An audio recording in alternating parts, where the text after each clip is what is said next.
欢迎来到巴巴娱乐呀频道，请订阅频道，所以大家不要错过当天最热门的新闻。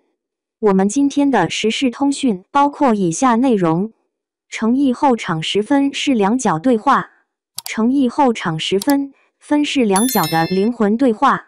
夜色未央，摄影棚的灯依旧亮着，空气里混着灯管的热味与古装的布料香。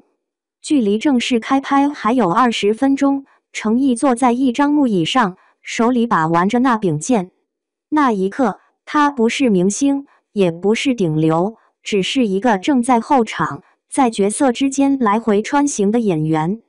他即将拍摄《天地剑心》中的关键一场戏——王权富贵对决魔化之身。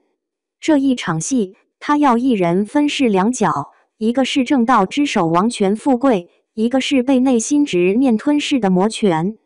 戏里要两人交锋，剑光碰撞，灵魂争斗；戏外，他则要在同一个身体里完成两种截然相反的情绪转换。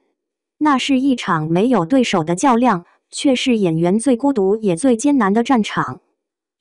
后场的静默，演员与角色的边界。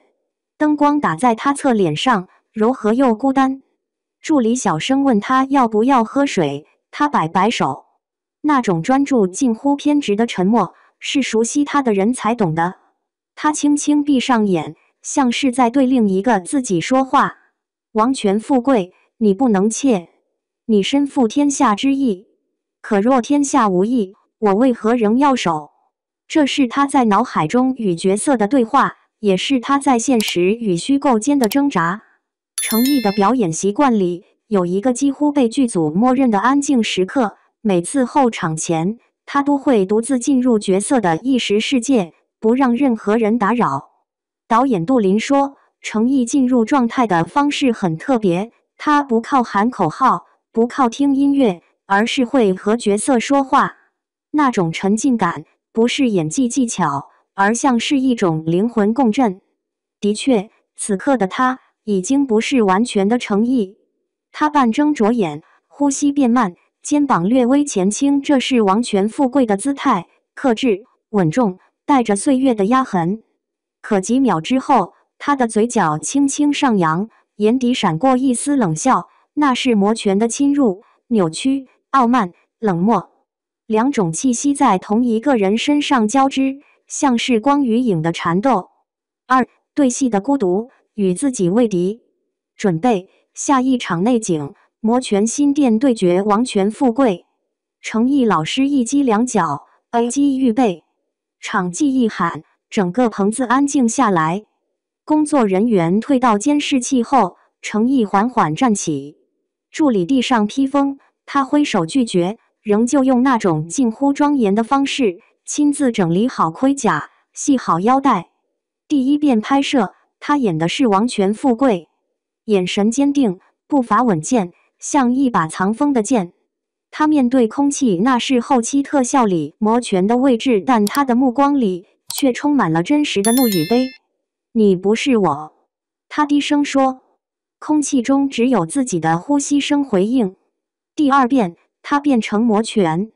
那种表情的变化几乎让在场的灯光师都打了个寒战，刚才还温和的目光，此刻变得阴冷而狂傲。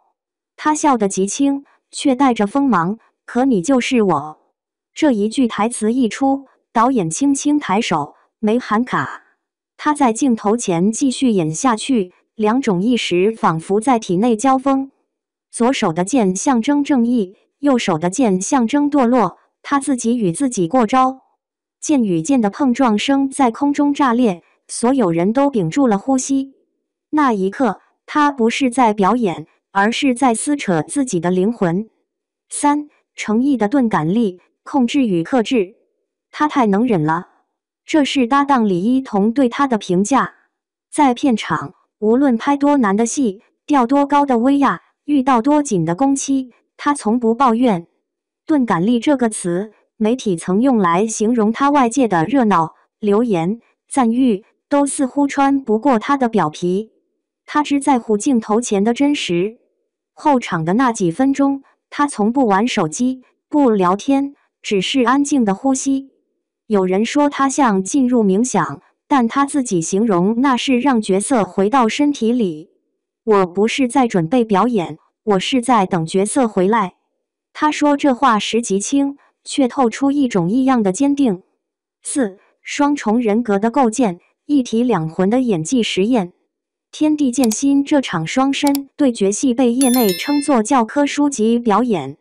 程毅不仅要分饰两角，还要在情绪节奏上做出层次差异，王权富贵的克制，悲悯与魔权的暴烈癫狂，看似对立，实则互为镜像。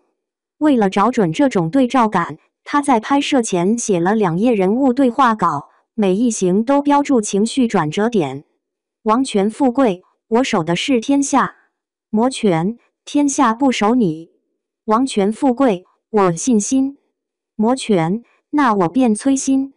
他在镜前对着自己的倒影反复练习，每次表情、声线、眼神的细微差异都记录下来。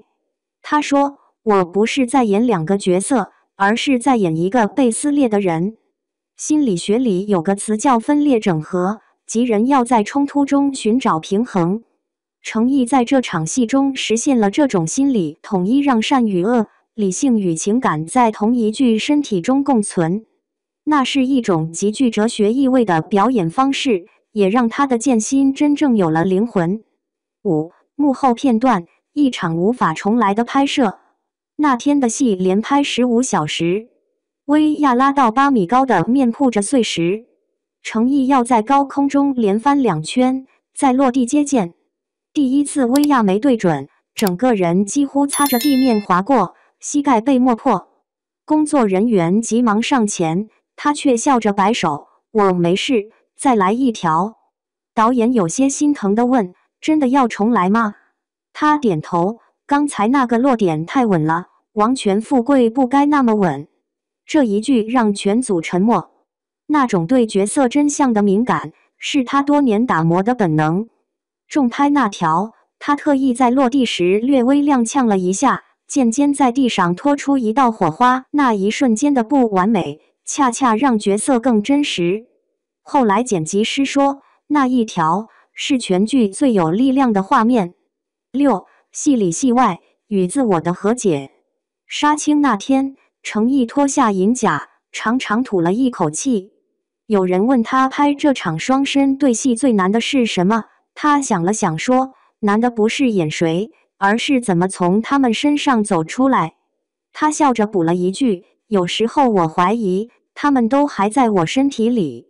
其实，程毅的每一个角色，都是他与自己的一次对话。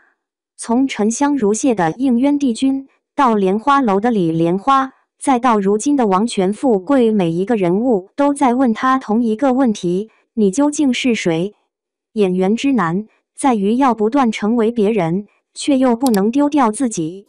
而程毅的方式，是用克制与真诚，在光影之间找到平衡，既不完全沉溺角色，也不让自己置身事外。他常说，我喜欢那个后场10分世界静下来的那几分钟，是我和角色最靠近的时刻。7. 当演员与角色融为一体。夜深了，片场散场。灯灭之前，程毅仍坐在那张木椅上，手指轻轻摩挲着剑柄。空气里残留着灯热，远处助理喊：程哥，走啦。他回过头，笑了笑，声音温和的像另一种人。再等一下，我还没完全出来。或许这就是程毅的独特魅力。他不是靠台词、噱头或流量征服观众，而是靠那种后场时的沉默。那一刻，他在和角色交谈，也在与自己和解。在娱乐圈的喧嚣里，他像一位行走江湖的独剑客，用一柄新剑展开虚假与浮躁。他不急于被看见，只希望被理解。而当镜头重新亮起，剑光再次划破空气，那种来自灵魂深处的力量，会让人相信，真正的演员不是演出来的，而是活出来的。